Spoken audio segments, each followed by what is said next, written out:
सोचिए, कुरकुरे का पैकेट खोला और वो मसालेदार खुशबू, फिर वो पहली बाइट, क्या कमाल का करारापन होता है ना।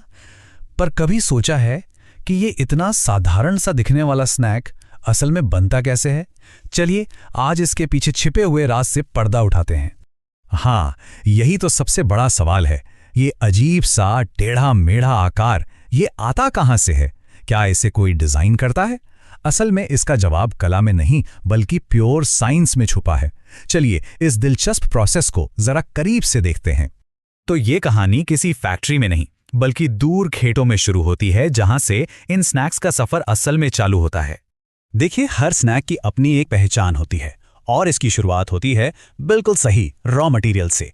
जैसे कुरकुरे, वो मक्का और चावल के आटे से बनते हैं।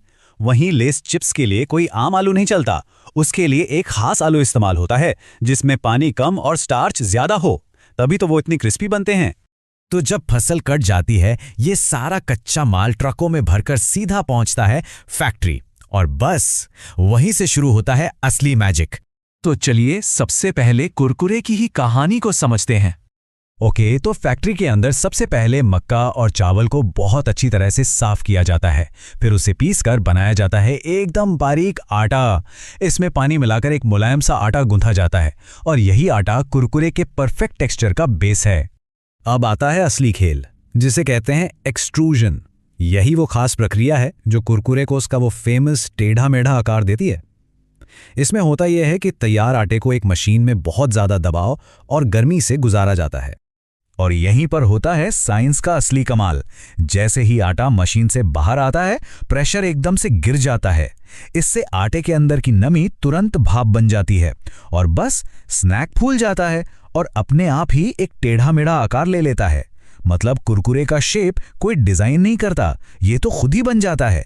तो अब आकार तो मिल गया, इसके बाद इन पीसेस को हल्का फ्राई किया जाता है ताकि वो परफेक्ट क्रंच आ सके। फिर इन्हें एक बड़े से घूमने वाले ड्रम में डालकर खास मसालों से लपेटा जाता है, जिससे मसाला मंच जैसे फ्लेवर्स तैयार होते हैं। अब कुरकुरे की कहानी तो हमने देख ली, चलिए अब चलते हैं चिप्स के सफर पर। देखते हैं कि एक आलू पैकेट तक कैसे पहुंचता है। फैक्ट्री में आलूओं को पहले धोया और छीला जाता है, फिर इन्हें कागज जैसे पतले स्लाइस में काटा जाता है। एक्स्ट्रा स्टार्च हटाने के लिए इन्हें दोबारा धोते हैं और फिर इन्हें गरम तेल में तला जाता है जब तक कि ये गोल्डन और एकदम क्रिस्पी ना हो जाएं।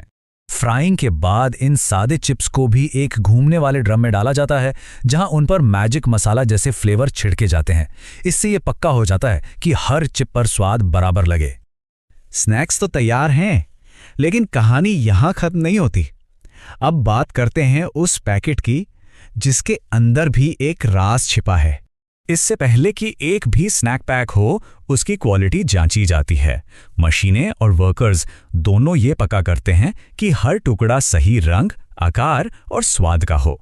जो भी पीस स्टैंडर्ड पर खरा नहीं उतरता, उसे हटा दिया जाता है। और अब वो सवाल जो सबके मन में आता है, पैकेट में चिप्स से ज्यादा हवा क्यों होती है? चलिए आज इस रहस्य से भी पर्दा उठा ही लेते हैं। तो वो हवा असल में हवा है ही नहीं, वो है नाइट्रोजन गैस। और इसके दो बहुत जरूरी काम हैं। पहला, ये एक कुशन की तरह काम करती है और चिप्स को टूटने से बचाती है, और दूसरा, ये उन्हें लंबे समय तक ताज़ा और क्रिस्पी रखती है। और आखिर में ये पूरी प्रक्रिया, ये सारी मेहनत हमें उन पलों तक ले जाती है जिन्हें हम हमेशा याद रखते हैं।